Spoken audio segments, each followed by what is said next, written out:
Em ponto, para manter a nossa filosofia aqui, nós vamos dar início. Eu queria primeiro dar as boas-vindas a todos, né, pelo interesse no tema, por estar aqui com a gente. Sempre uma honra para nós, sempre também um momento bem legal de troca.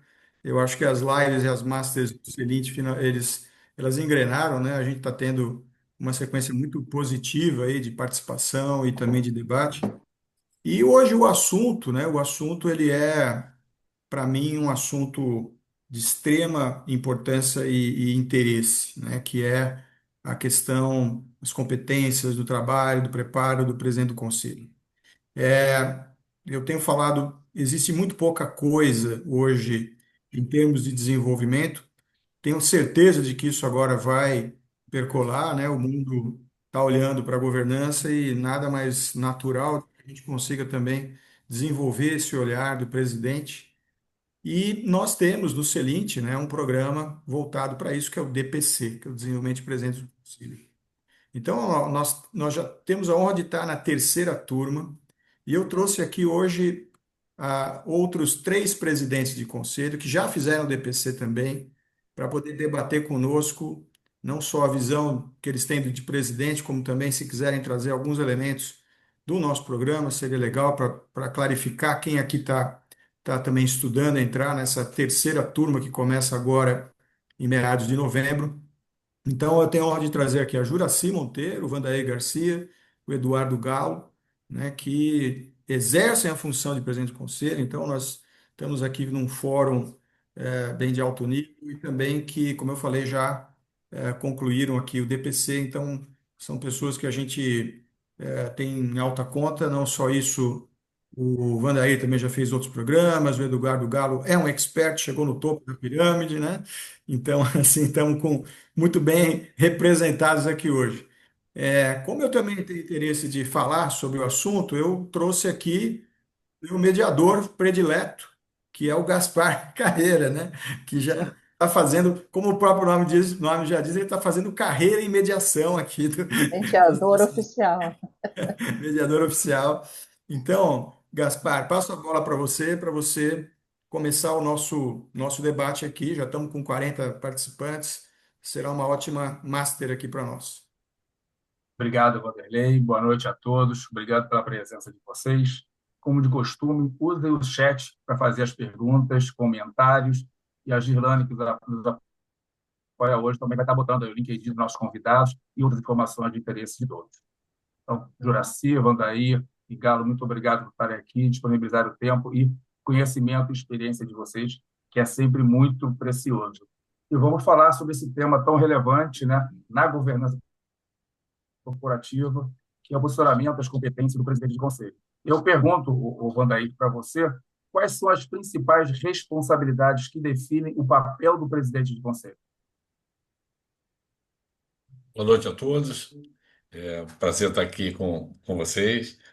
É, Na verdade, ou seja, ele, a gente tem que desmistificar, né? Às vezes associa o presidente do conselho a ser o chefe dos conselheiros, né? E não tem nada disso, né? Na verdade, somos todos iguais, somos todos conselheiros, né?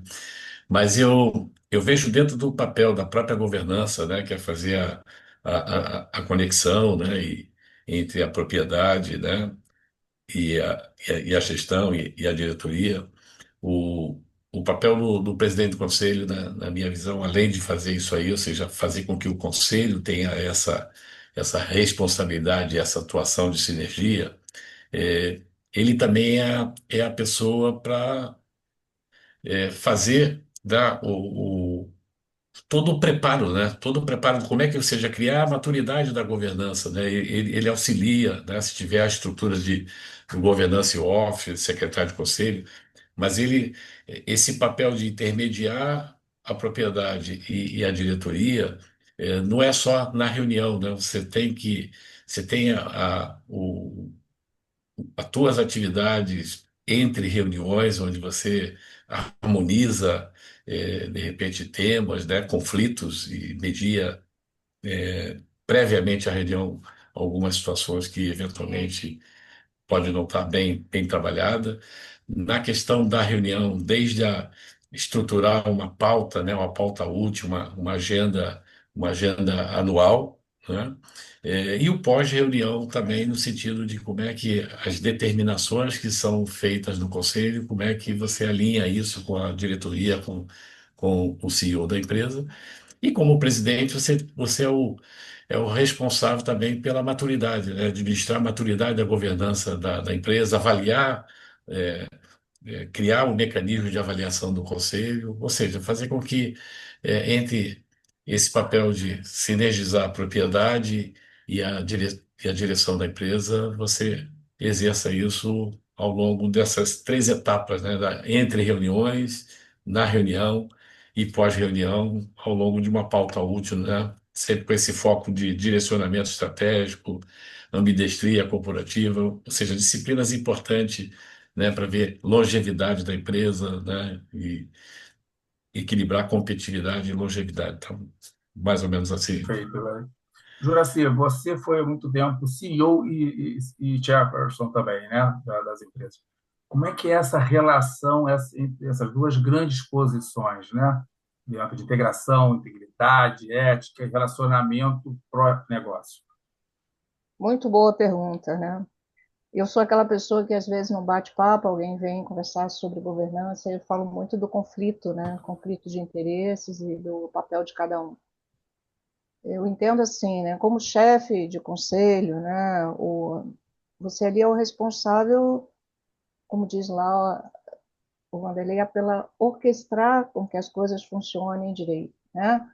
Você é responsável também pela, vamos dizer assim, pelo link do conselho com o CEO, né? Então, assim, o papel do chefe de conselho em acompanhar o CEO, dar um coaching no CEO. Só um dado para vocês, né? Hoje, por exemplo, das empresas abertas, né, 60% delas têm um CEO estreante, né? Então, o papel aí do chefe de conselho é um papel muito importante, né, de trazer, vamos dizer assim, esse CEO informação, experiência, né? Buscar ser menos diretivo e mais colaborativo, né? Exercer também um papel de feedback, né? Dar um feedback é bastante importante. E eu estava observando, né, cada vez mais o papel do chefe de conselho e até do próprio conselho, né, em desenvolver a diretoria, né, porque a diretoria desenvolvida é um valor agregado à companhia, né. Então, assim, seja uma questão educacional, seja uma questão em termos de esse é o momento da disrupção, né? A gente só ouve falar disso, não tão tecnológica, geopolítica. Então, assim, levar efetivamente essa diretoria está preparada, né, para viver os desafios. Hoje a gente fala que o conselho é tempo real, né? Não é mais só agenda, só reuniões, né? O conselho tem que estar sempre próximo. Então eu vejo isso, né? Eu vejo que o chefe do conselho tem um papel também perante os demais conselheiros, né? Tentando fazer ali com que a reunião seja uma reunião positiva, né, que efetivamente tenha a participação e traga as ideias de todos, mas tentando ali não deixar que ninguém deixe de falar, de participar, né, porque é um colegiado, né, a função do colegiado é todos terem participação dentro de determinados assuntos. Às vezes todos participam de determinado assunto, às vezes alguns participam, mas é bom sempre chamar por todos. Também buscar um pouco incentivar os conselheiros no seu desenvolvimento, no entendimento do mercado onde a empresa atua, né? Fazer com que eles também compreendam, né? A gente fala muito disso, o conselho às vezes chega numa empresa e não entende a empresa e não entende a cultura da empresa. Então, assim, levar os conselheiros também para esse exercício, né, de compreensão. Mas eu vejo assim como bem importante essa relação de confiança entre o conselho e a direção da empresa, e esse papel também de apoio e direcionamento no sentido de enfrentar o momento atual, né? Ou seja, uma disrupção virar uma direção, um desafio virar uma transformação, né? Esse é o papel aí que eu vejo do Conselho e do presidente do Conselho. Excelente. Obrigado. Galo, você está muito envolvido com o ecossistema de inovação, certo?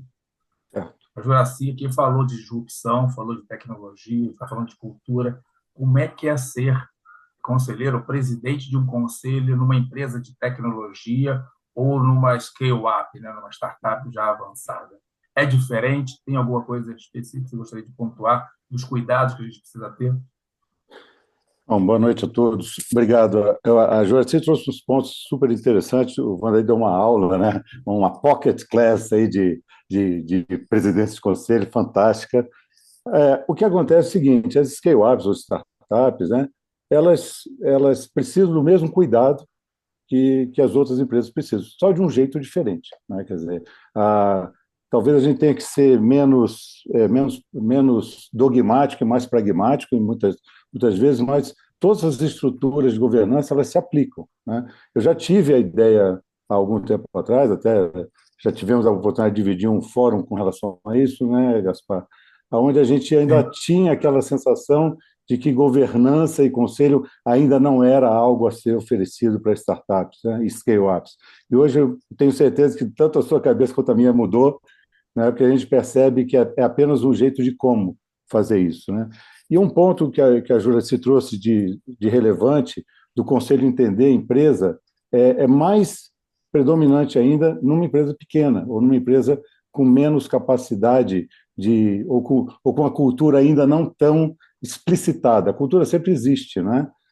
Então, uma coisa que eu gosto muito, aí, em cima de tudo que se fala da presidência do conselho, e vale muito, tanto na minha atuação quanto eu recomendo isso para o pessoal, é que o presidente do conselho assuma também um papel de spokesperson, né? Um papel de representante para fora do negócio. É engraçado, acho que o Vanderlei, salvo engano, não sei se o Gaspar fez também, aquele programa lá da Prodir, no Canadá, o Governance, né? E eu fiquei impressionado de ver que para eles isso é uma coisa praticamente é uma questão já pacificada. O presidente do conselho ele é o representante da empresa como porta-voz, vamos dizer assim, de altíssimo nível. Então, em questões de crise e tudo mais. Numa startup, é uma crise perene, né? Quer dizer, é de uma crise atrás da outra. Então, essa função do presidente, como também um representante do negócio, ele acaba representando a empresa em captação ele pelo menos legitima a empresa em captação de investimento, a gente sabe que isso é super importante para as startups. Então, gostaria de destacar que, além de todas essas coisas, né, básicas e fundamentais que caem nas costas do presidente, em empresas menores ou empresas, vamos dizer assim, menos maduras, ele também tem que assumir esse papel de líder. Nesse caso, ele tem que ser um líder dos líderes ainda, né? Porque ele está ali na frente de um colegiado, como a Juraci pontuou, e ele tem que representar não só esse colegiado, como a empresa de um modo geral. Antigamente, essa distinção, o presidente era distinto do CEO, não é? A gente tinha empresas que tinham um presidente e um CEO.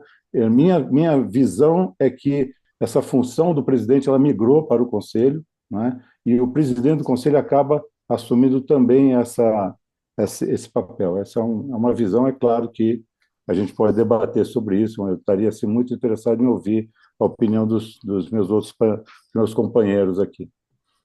Claro, claro. Assim, inclusive, em recente estudo do BGC colocou, parece que 100%, né, dos conselhos da B3 eles já estão com distinção entre o papel de chairman e de presidente de empresa, entre o CEO. Bem interessante. Vera Godoy, né, nossa luminária sempre aqui muito participativa, pergunta, Joraci, em cima da sua pergunta, e é lógico, né, a pergunta sempre aberta para vocês quatro. Diante dessa questão, né, de CEOs estreantes, onde o presidente do conselho precisa ter uma atuação diferenciada, como é que ele pode atuar no desenvolvimento não só do CEO, mas da diretoria executiva? Muito bom, boa pergunta. Depende, claro, né, da maturidade do negócio e também do tamanho do negócio. Mas, de uma forma geral, em primeiro lugar, cuidar para que esse CEO estreante consiga trabalhar de uma forma conjunta com a diretoria. Isso é bastante importante, né? A gente costuma dizer que nada, nem no conselho, né, que é um colegiado, e nem na diretoria, as coisas são decididas ou deveriam ser decididas de forma individual, né? Então, assim, entender esse papel, né, do que a gente costuma chamar Board of Directors, né? E aí entra efetivamente o papel do presidente do conselho e até do conselho, né, em fazer coaching, né, se aproximar, verificar efetivamente os pontos a serem desenvolvidos, né, se ele, por exemplo, é uma pessoa que não domina bem o mercado da empresa, procurar fazer com que ele tenha uma evolução rápida nesse sentido. Se existe, por exemplo, uma, uma falta de conhecimento de governança também, apoiá-lo nesse sentido, né? Porque é bastante importante ele entender os papéis dentro da governança, né? O conselho tem um papel, a diretoria tem outro papel, né? E os órgãos, vamos dizer assim, correlatos têm outro papel. Então, se aproximar, né? Fazer com que ele tenha toda a oportunidade, né? De se desenvolver, de dar certo,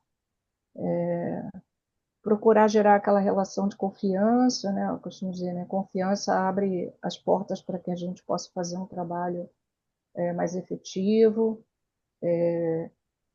fazer com que ele também tenha mais penetração nas instituições, né? Então, geralmente o pessoal que está no conselho, eu acho que o Galo falou isso muito bem, a gente às vezes tem que fazer esse papel, né? De aproximar o CEO daquela empresa de instituições do mercado ou de clientes, criando aquele endosso, né, um certo endosso com relação àquela pessoa, e trabalhar as competências, né, da diretoria. Tentar que todos visualizem, né, as diferentes competências e o conjunto dessas competências em favor da direção da companhia. Às vezes a gente até sugere treinamentos, né, às vezes in-house para todos, às vezes específicos, né, fora da companhia, mas é bastante importante transformar efetivamente esse grupo de direção e o CEO numa unidade, né? Acrescentando aí o que a Juraci falou, na verdade, tem casos e casos, né? A gente tem que entender se esse CEO estreante, ou seja, estou, né, traduzindo aqui que ele é um CEO estreante, não só novo na companhia, ele é estreante como CEO, né? Como CEO. Então, é nessa linha que a gente. E aí, ou seja, na realidade, o que que acontece? O próprio processo, né, de nomeação, de promoção ou de contratação já tem todo um programa, né? Já tem que ter todo um programa de desenvolvimento, né? Desse, né? E dentro desse programa, o que que cabe ao conselho. E aí, basicamente, o conselho, ele tem que acrescentando o que a Juraci falou, ele tem que atuar em pontos que são da responsabilidade do Conselho, né? Ou seja, a estratégia, esse direcionamento estratégico, a própria questão de governança, como é que é o relacionamento do CEO com, com o Conselho, o modelo de gestão da empresa, a cultura, né? É, ou seja, então são temas que eu diria que o presidente, o chairman, tá, do Conselho, ele não deveria assumir o papel, nesse caso, do CEO estreante, de ser o coach principal dele, porque eu acho que pode ter um viés muito, independente da experiência que ele tenha, um viés muito voltado para o mundo do futuro, né, da longevidade. Mas ele, como um, vamos dizer assim, facilitador, um apoiador, tá? Eu acho que funciona bem e tratar desses temas, né? Longevidade, governança, direcionamento estratégico, modelo de gestão, cultura organizacional, entendeu? Acho que são temas que o Chairman pode ajudar bastante nisso aí, mas eu não acho que não gostaria de assumir esse papel principal de ser o principal coach ou o principal mentor do CEO, porque eu acho que ele tem que estar com um programa definido até pelo conselho, mas independente. Perfeito. Mas eu entendo também, ainda nesse capaz de fechar esse capítulo de desenvolvimento, né, o CEO tem um papel também de avaliação e desenvolvimento dos próprios conselheiros. Sim, sim. Né? Você imagina, estou pensando agora em empresas de capital fechado, onde o nível de maturidade da governança nas empresas e da experiência dos próximos conselheiros ainda é baixa, né? Comparando com as companhias abertas. Como é que vocês veem, né? O chairman, né? O chairperson, na verdade, ele já está efetivamente atuando também no desenvolvimento dos conselheiros no seu board, ou ainda é algo que não está sendo muito bem aceito, inclusive pelo próprio acionista, que cobra muito ele, e aí foi o que o José Bosco nos trouxe aqui, um papel ainda antigo de fiscalizador, né, e menos mentor e coach. Como é que vocês estão vendo isso no mercado? Posso? Olha, deixa eu, se vocês me permitem, é sempre complicado quando a gente vai entrar nessa área, tem que colocar, eu sei que é difícil, mas tem que colocar uma barreira bem grande, né? Ela não é intransponível, mas ela é pouco permeável entre as empresas de capital fechado e as empresas de capital aberto, né? Eu vejo um conselho de uma empresa de capital aberto muito mais voltado a garantir os controles, né, o compliance, que aquela que está tudo no lugar, eles gastam tempo, esforço e energia para fazer isso, e obviamente o presidente tem uma responsabilidade, se não dobrada, triplicada, quintuplicada em garantir que ele está tudo arrumado. Uma empresa de capital fechado, o conselho ele é muito mais criador, né? Ele é mais construtor, como a gente gosta de falar. O Gaspar é um paladino dessa frente, e eu estamos juntos, porque eu acredito que é isso mesmo que tem que ser feito. E aí, Wandaí, não questionando você, mas jogando aqui uma pitadinha eu ainda acho, bom, para os meus colegas que me conhecem aqui, sabem que eu fui atleta profissional de basquete durante quase uma vida, né? Joguei na seleção brasileira e tudo mais. Então, as metáforas esportivas sempre me acompanham e me desgraçam, né? Mas não tem problema. Eu encaro a relação do presidente com o CEO como uma relação de técnico e capitão, né? O CEO ele é aquele capitão do time executivo, né? Que vai traduzir, ele é o cara que está dentro de campo com a braçadeira e ele traduz o espírito e as instruções e as táticas, né, e estratégias que foram determinadas, mas isso, o presidente assume essa função de coach mesmo, né? Eu sei que virou palavrão falar coach hoje em dia, né? A gente já entra num estado mental diferente, como é que é, uma crença limitante. O Paulo Marçal já aparece aqui e quer cobrar royalty da gente, mas tudo bem, a gente vai em frente. Mas essa relação de técnico e capitão, para mim, ela leva uma força muito grande, não é? E o presidente do conselho ele pode também ter esse tipo de atuação, e pode e deve ter esse tipo de atuação para o grupo que ele está cuidando, mas nessa hora eu faço aqui a abertura para uma outra metáfora que eu também gosto muito, que é do nosso mestre Vanderlei, que o presidente do conselho ele é o maestro dessa banda de jazz meio, né, conturbada que ele tem que reger ali, né? Eu já participei de brigas acaloradas, né? Alguns dos presentes até sabem disso, com relação à formação de conselhos pontualmente, né? Eu tenho a sensação que um conselho tem que ser formado em bloco, ou pelo menos, né, nenhum time é formado só de craques, né? Você tem que ter os dungas e os bons goleiros também, já que a gente está no esporte, e nesse ponto, o presidente ele é a figura principal. Outro dia a gente estava num evento e me perguntaram como você faria um conselho. Falei, simples, escolhe um super presidente que esteja alinhado com os objetivos da empresa, com a cultura dela, com o que você quer para essa empresa, a visão de futuro dela, e deixa ele montar o time, claro, né? Com a supervisão e tudo mais. Essa, para mim, talvez a receita do sucesso, pelo menos eu tenho visto funcionar bem, né? Então, vamos lá, Wanda. Coach, técnico e capitão ali, né? Você fez uma figura muito boa, Galo, acho que e Galo, gostei dessa. interessante, tá? E Legal, assina embaixo aí que você falou e vou marcar contigo um bate-papo, porque eu inventei Vamos. moda de ser o presidente do Jaraguá Futsal aqui Olha agora, tá? só. E eu não fui atleta profissional. Mas, Bem Galo, legal. deixa eu colaborar, né? Eu também vejo dessa forma, né? Assim, o que acontece, né? Acho que aquele papel até um pouco mais formal e tudo mais, ele já não é mais hoje o que a gente acaba vendo, né? No conselho, eu não estou dizendo de forma específica de nenhum conselho, mas assim, hoje se espera mais, né? Se espera, ninguém hoje vai formar um conselho consultivo, vai investir em governança se isso realmente não trouxer, né? E aí a gente não mencionou quando o presidente, por exemplo, ou o CEO é da família, né? Ou às vezes ali subiu sucessor, né? É o filho, ou alguém que efetivamente foi denominado. E aí na empresa familiar essa questão ainda se torna mais latente, né? E eu acho que Perfeito. dá para fazer, né? Separando, vamos dizer assim, os jobs, né? Os de bola que você está jogando e, de certa forma, jogar junto dentro daquilo que é possível jogar junto, sem interferir efetivamente com as atividades. Eu falo muito nessa história de conflito de interesse, porque isso existe muito, né? E a gente tem que ser muito diligente nessa questão, né? Lembro aí do fórum que a gente falou, né? Nariz, olho, mas não bota a mão, né?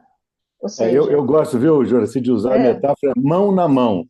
Você não põe a mão, mas acaba pegando a mão na mão dele para fazer alguma coisa, às vezes. Tem que ser, né? não, Ensinar a é, pescar e não dar o peixe. e o É, Vanderlei também comentou bem, né? Que hoje a gente, dependendo do tamanho da empresa, se ela é familiar, ou às vezes ela precisa mesmo daquela ajuda inicial, e o conselheiro às vezes tem que perceber isso, né? Porque senão ele fica ali numa situação que não encaixa dentro do que a empresa está demandando. E eu tenho essa experiência, né, dos dois lados, né, de estar à frente da empresa e estar em conselho. E eu costumo dizer que não é só trocar o chapéu, não. É um total mindset diferente quando você atua de um lado e atua do outro, né? perfeito. Isso aí. Agora, Você eu Muito trouxe um queria bem, ponto cara. Estou fazer importante. gostando uma muito. provocação, Gaspar, uma provocação interessante aqui, porque a Juraci trouxe uma questão que é quando a família, né, principalmente estamos falando agora de empresas familiares, né, e principalmente, provavelmente, o patriarca, né, o fundador, que ele é movido ou é promovido para o conselho, tá certo? Faz, né, treinado na Elite e tudo mais, e ele chega lá e fala, não, eu quero ser o presidente, né? Porque a gente não pode esquecer também que o presidente traz um papel honorífico, né? Existe uma questão de honra, né, para ele estar ali. Eu já vi alguns experimentos disso daí, eu queria ouvir dos colegas. Tem gente que é mais, tem gente que é mais difícil, né? Eu já participei de uma coisa assim. Eu sou mais suave, eu deixo eles assumirem a presidência e do jeito que a carroça anda, as abóboras se acomodam, né? E ele descobre que dá um trabalho desgraçado ser presidente. Aí Vai levanta a mão renunciar e fala: rapidinho, né? pô, você me ajuda aqui? Não, claro, né? Então, mas eu queria ouvir de vocês assim, que vocês acham? Se o caminho é esse mesmo, a gente deixa o patriarca virar presidente e vão, entre aspas, desculpa o No termo, primeiro quebrar a momento, cara? Galo, você não tem alternativa, né? No fundo, quando você monta a governança e o fundador está lá e ele vai passar o bastão na sucessão, ele vai assumir esse papel. Agora, o grande ponto é esse, é conhecer o que nós estamos falando aqui, as competências, o que eu tenho que fazer, porque senão o conselho ele vira ali um órgão de assessoria, né? Um Isso. órgão do lado da coisa, não esse órgão que vai ser construtivista, ser voltado para a criação de futuro. E eu acho também, assim, só acrescentar, isso a gente discute lá no DPC, né, que o presidente do conselho tem esse papel de dar feedback, principalmente. Quando a gente faz a avaliação, né, ele tem que dar esse feedback. Então, quando ele dá o feedback, e tem organizações que optam por ter uma avaliação independente, mas normalmente essas avaliações são feitas pelos próprios conselheiros e tal. Aí o presidente do conselho dá o feedback e ele aproveita e desenvolve lá o plano do CEO, né? Então, nessa linha que vocês estavam discutindo, eu acho que sim, ele tem ali um papel de ajudar nesse caminho do CEO. Agora, esse é um dos papéis, esse é uma das competências, e são várias, né? Então, acho que está ainda muito imaturo no meu ponto de vista, né, Galo? Pô, vai lá o fundador assumir. E esse é o principal problema das governanças. Quando você tem alguém que não coordena. Imagina, se a governança a pauta de criação de valor da empresa, se é ela que vai criar futuro, se é ela que vai direcionar, trabalhar os valores, a cultura. Se a gente não tiver alguém que coordene isso com conhecimento de causa, pronto, você já. E é por que que a gente monta um conselho numa empresa que tem um fundador ou que tem um, um presidente ali que ele é muito empreendedor? A gente monta normalmente porque ele sabe que ele chegou no limite dele. Né? No limite, tá sempre falando limite de competência, não é o limite de competência, é o limite de como ele toca a organização, porque ele foi brilhante, tem que respeitar o passado, ver o que ele fez. Mas dali para frente, um colegiado, se for bem montado, vai funcionar melhor, vai ajudar, vai trazer visões diferentes. Então, o papel do presidente do conselho é importantíssimo, e é isso que a gente tenta. O Celente agora está tentando conscientizar. É diferente de uma empresa de capital aberto? É diferente. Uma empresa de capital fechado, no capital aberto tem os rituais, tem certas regras que têm que ser cumpridas e todo mundo está ali muitas vezes protegendo, né, a sua, o seu traseiro, vamos dizer assim, entre É aspas, isso né? aí. Mas e no empresa de capital fechado, não, estamos lá para fazer a coisa ir para frente, né, Gaspar? É isso. Exatamente. E aí, como posso dar como exemplo, dentro dos projetos do Celint, né, aconteceu isso, né, o principal sócio ser o CEO e querer ser o chairman, não tinha condições de não ser. A gente institucionalizou o papel do coordenador do conselho. Não é de Boa, boa, secretário, coordenador do conselho. boa. E a gente separou um pouco as atribuições entre qual era do presidente do conselho e qual era do coordenador. O rito, o ritmo, né, estava o papel do coordenador ali. E o chairman era muito mais um cargo honorário, como você colocou. Acho que é uma das saídas. Legal.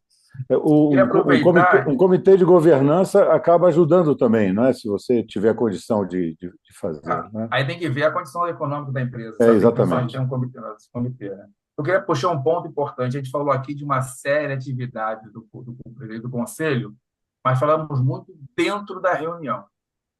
Eu queria que a gente visse, assim, ainda mais pensando nas empresas familiares, como a Juraci trouxe, como é que é o papel do presidente fora das reuniões? O que tem que fazer, né, com os conselheiros e com os sócios, com a família? Até pensando, expandindo a questão dos três ciclos. E aí não tem como não falar. Como é que fica o empenho e a disponibilidade? Porque a gente já fala que o conselheiro ele precisa, no mínimo, dedicar 3, 4 vezes o número de horas do que ele fica no conselho. Como é que é essa relação com o presidente? Quem gostaria de Olha, estar falando isso? posso comentar, né? Realmente, assim, primeiro, né, para quem está imaginando ou trilhando aí uma carreira para virar conselheiro, né, e até dentro das experiências de chefe de conselho e tal. O que acontece? É muito mais do que isso. Então, por exemplo, você está dentro de um setor que você já atuou, você já tem ali uma certa facilidade, mas você tem um dever de casa imenso, né? Porque no fundo, para você discutir estratégia, né, inovação, os pontos principais que efetivamente o conselho precisa tratar, você precisa entender a companhia e precisa entender o fora da companhia também, né? Os concorrentes, onde está indo. Então, isso é bem, vamos dizer assim, no início é mais trabalhoso, mas depois tem a atualização, você está sempre se atualizando, e tentando também fazer com que o resto do colegiado também se atualize, né? Para que as discussões ou para as proposições sejam mais objetivas, né? As discussões sejam mais objetivas. Então, por exemplo, eu falei do mercado hoje, né? Disrupção, não adianta, né? O que a gente vive hoje não é o que a gente viveu ontem, não vai ser o que vai viver amanhã. E a gente tem que transformar isso em direção, né? E as dificuldades, às vezes, transformar elas em oportunidade, né? Eu vejo muito isso, né? Por exemplo, às vezes as empresas se abatem por dificuldades ou porque o mercado dela mudou, mas ela não pensa, né? Ou o conselho não pensa como que efetivamente vai virar essa curva, né? Ou como vai fazer diferente. Então, eu acho que é muito mais tempo. Eu, assim, na minha atuação, eu considero aí algo para cada conselho, chega a ter em torno de uma semana. Eu gosto de estar bem preparada, sempre, né? Esse é um pouco do meu estilo. Não, e está corretíssimo, Jaci. O Vanderlei bate muito nessa tecla, né?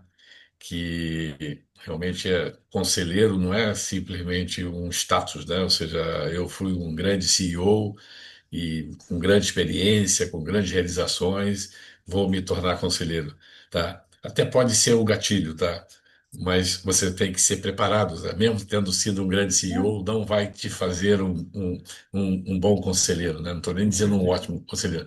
Então, esse tempo que você falou, já se faz todo sentido, ou seja, você para conselheiro você já tem que se preparar. E para ser o presidente do conselho, então, assim, nenhuma crítica, né? Pelo contrário, respeito até amigos próximos a mim que conseguem estar em 6, 7, 8 conselhos, né?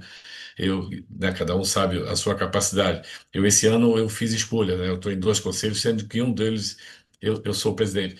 E é muito interessante, né? Até numa das últimas reuniões, uma empresa de capital fechado, olha a situação do conselheiro, tá? É, Normalmente você tem os sócios, né? Como conselheiros, eles sentam na cadeira de conselheiro, tá? Eu, como executivo, eu fui executivo, né? Eu não montei uma empresa de 1 bilhão, uma empresa de 600 milhões, que são as empresas que às vezes você está atuando. Então, eu já tenho uma admiração plena por esses empreendedores, tá? Mas se eu for para o conselho só para render homenagem para eles, só para estar lá homenageando eles, a história deles, eu não sou Faz sentido. necessário. Não faz sentido eu estar ali. Então, você realmente tem que trazer. E para isso, você tem que ter competência, tem que ter conhecimento, você tem que ter habilidade, você tem que ter, inclusive, atitude, é o chá mesmo, né? Tem que se Então, preparar, né, Vanderlei? Não tem que dá. se preparar, É isso que a gente exatamente. tem reforçado É, demais. Tem um preparo é. aí que é importantíssimo. Tem que fazer o DPC, né? O É, DPC. Boa. Não, olha, eu eu digo, posso desculpa, falar, né, é, Galo? A gente fez, eu é achei isso, muito bom. ótimo, né? Ah, eu também Trouxe adorei. luz para determinadas ações. Eu costumo dizer, o Gaspar e Vanderlei, e Juraci e Vandaí também, que o presidente ele tem que sempre observar o binômio Peter Parker, né?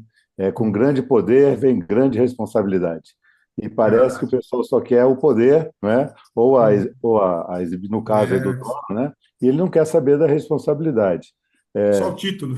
Só o Se você título. olhar com clareza para essas atividades intra-reuniões, como o Gaspar chamou aqui, não é? Você, as atividades antes da reunião, elas são de um poder quase pleno. Ele decide o que vai ser discutido naquela reunião.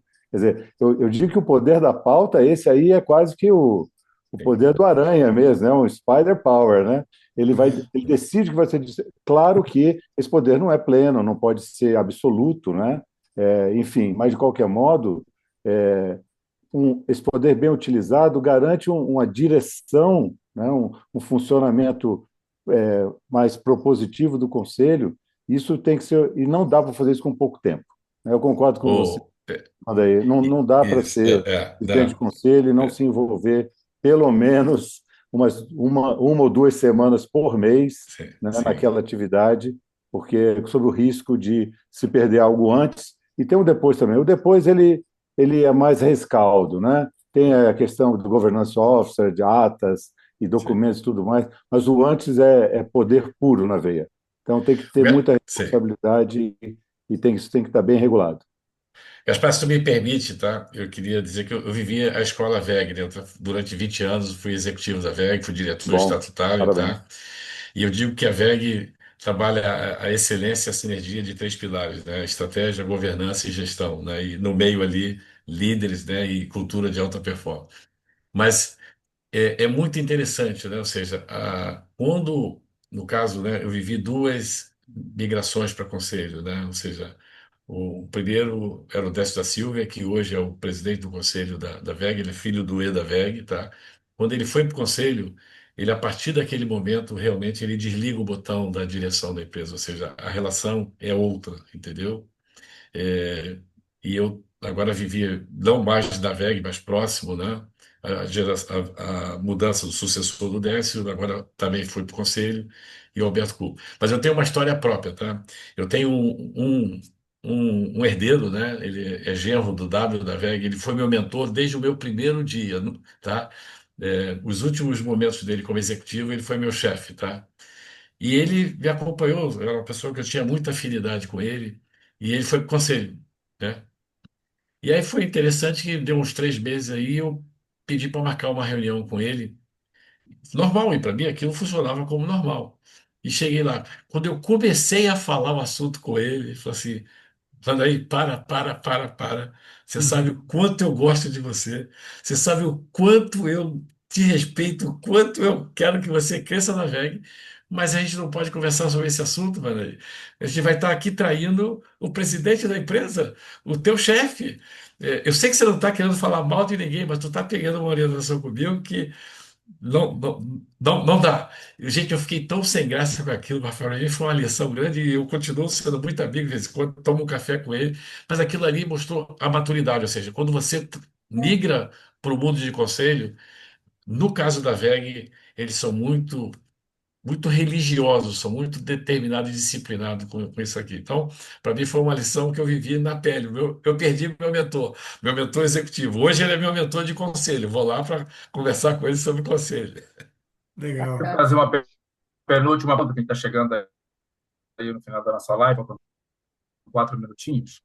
É um pouco do perfil do presidente de conselho, até como vocês são, né? A gente tem aquele presidente do conselho que ele acaba sendo protagonista demais na reunião, né? Ele é o superstar, então ele faz tudo, conduz, dá opinião, quase que dá o parecer para todo mundo e vota para todo mundo. E tem aquele que ele fica mais quietinho, ele só tenta alinhar os interesses, né? Alinhar ali a questão do consenso, estamos do consenso depois de um bom debate.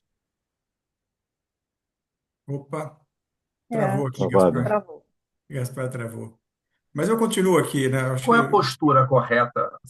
Se é que você travou, Gaspar, agora está voltando. É. Acho que assim, a pergunta é o que que é, qual é a postura, né, entre o presidente do conselho, que ele é mais pacífico, né, e aquele que é mais protagonista, né? Então acho que, né, é isso aí, né? O Gaspar travou novamente. Mas acho isso. É. que Ô, eu pergunto, já Vanderlei, vou começar o debate aqui, É isso né? mesmo, André. Eu vou é. começar o debate, depois passo para vocês, e acho que é a última pergunta, que nós estamos no limite. Uhum. Primeiro que a gente sempre aborda, né, esses três papéis, os papéis que a gente tenta especificar, né, no nosso programa, são os papéis na reunião, entre reuniões e na empresa e fora dela, né? E nesse caso, principalmente na reunião, o presidente do conselho, ele não pode ser o protagonista de ter as respostas. Esse aqui é o grande. Senão não faz sentido ter um colegiado. É o contraditório que tem que ser exercido lá, e o presidente do conselho, ele é o grande maestro disso, né? Ele é o grande articulador. Muitas vezes, eu falo lá no DPC, muitas vezes o presidente do conselho nem ele opina de qual deve ser o rumo a seguir, porque se ele tiver um bom debate, a resposta já é dada pelo próprio conselho, né? Então, vocês concordam, né? Acho que, né, quem tem algo Não, a- eu queria acrescentar o seguinte, Vanderlei, exatamente em sintonia com o que você falou, tem o nosso querido Simon Sinek, que acho que todo mundo conhece, né? A sim, força do porquê e tudo mais. Ele tem um livrinho que poucos leram, que ele fala assim: os líderes comem por último, os isso grandes aí. líderes comem por Isso eu último. não conheço, não. É legal, vale a pena ver. E eu sou Mas, dessa sim, teoria. sim. Eu deixo, como presidente, eu conduzo as discussões e eu não opino inicialmente, eu deixo rodar bastante, tentar que se forme um consenso e, claro, esterçar, não é, o tanto quanto possível a conversa. E a minha Sim. opinião, se é o caso, é dada por último. Eu já vou te falar para vocês, já perdi muita votação que não aconteceu, porque eu era contrário, ou pelo menos eu tinha uma posição diferente do que o colegiado emergiu, e eu, obviamente, acho que não vale nem a Compreendeu a pena superioridade. É. Mas, polemizar, não é? sim. Mas é interessante, né? Acrescentando o que o Galo Temos mais comentou um aí. minuto para a gente se Tá. colocar cada É, um pouquinho. o meu vai ser muito rápido. Eu sigo o mestre passarela, tá? Eu procuro ser protagonista entre reuniões, né? Isso aí. No planejamento. Na reunião, realmente. eu estou ali para coordenar, para que a reunião atinja seus objetivos, né? Então, mas isso tem que ter autoestima alta, tá? Que senão, se o ego Ego, tem que tiver estar sob muito, controle. se o ego tiver muito elevado, você se perde, né? E foi Isso aí. Por importante quê? essa análise da humildade, né, Vandair? Juraci, É isso 30 aí. segundos aí para você dar o teu ponto também. Rapidinho. Acho que tem que estimular o debate, né? Então, assim, é difícil você ter um debate se você já coloca uma opinião, né? Ou dar ali um guideline, é difícil. Então, acho que ouvir todo mundo, explorar esses, vamos dizer assim, os pontos, por exemplo, que você entenda que precisa ser explorado, provocar, no sentido de fazer a pergunta, buscar, e aí sim tentar criar o consenso, né? E o consenso é o que vale, Isso aí né? é, Então, assim, é é o, é o, isso. é o grupo, né, que eclode É com o uma grupo. resposta, É, tem uma probabilidade muito maior de ter uma resposta boa do que um é. indivíduo isolado, né? Acho que Sem viés, né? isso aí. É o consenso. Pessoal, olha, foi excelente o nosso debate. Agradeço muito, Wandair, Galo, Juraci, né, pelo nosso debate aqui de hoje. O Gaspar, não sei se voltou, se ele Estou está aí. aqui, sim. Ah, voltou, tá bom. Então, Gaspar, quer dar a tua palavra aí também? Eu acho que é encerrar, agradecer a todos vocês, né? Eu acho que gerar uma consciência aqui, né, nos presentes que querem ser ou que já atuam como conselheiros, né, sobre essa responsabilidade que o presidente do conselho tem sobre a governança da empresa, sobre a governança do próprio conselho, né, como a Juraci trouxe, não só dentro da empresa, mas fora, né, com os principais stakeholders, que é diferente a atuação construtivista dentro de uma empresa de capital fechado, principal, nacional, intelectual. Se não houver disponibilidade, não adianta, você não vai agregar valor à companhia. E Excelente. novembro, né, Vanderlei, qual é a data do DPC que começa a fazer a propaganda do... Nós temos um folder aqui, a data correta eu até nem tenho aqui, mas será 18 de 18. novembro. 18 é o dia que começa o nosso DPC. Quem tiver interesse, tem ali o folder que já foi colocado aqui no chat, mas também pode falar conosco ali, com o Alisson, o pessoal do Celint. Será um prazer recebê-los. A turma está muito boa, a turma agora já estamos com quase 20 participantes, então vai ser um grupo bem bacana de vários empresários, vários presidentes de conselho, alguns conselheiros sênior. Então vai ser muito interessante. De novo, agradeço o interesse de todos vocês e partimos para uma próxima aí quando tiver mais uma master ou uma live. Muito obrigado, boa noite a Obrigado. todos. Boa Obrigado, noite, pessoal. pessoal. Boa Obrigado, noite, gente. pessoal. Muito Tudo bom. obrigado. Valeu, Abração, tchau. hein? Um abraço. Boa Boa noite noite. a todos. Obrigado, boa Obrigado noite. Tchau. novamente. Até logo.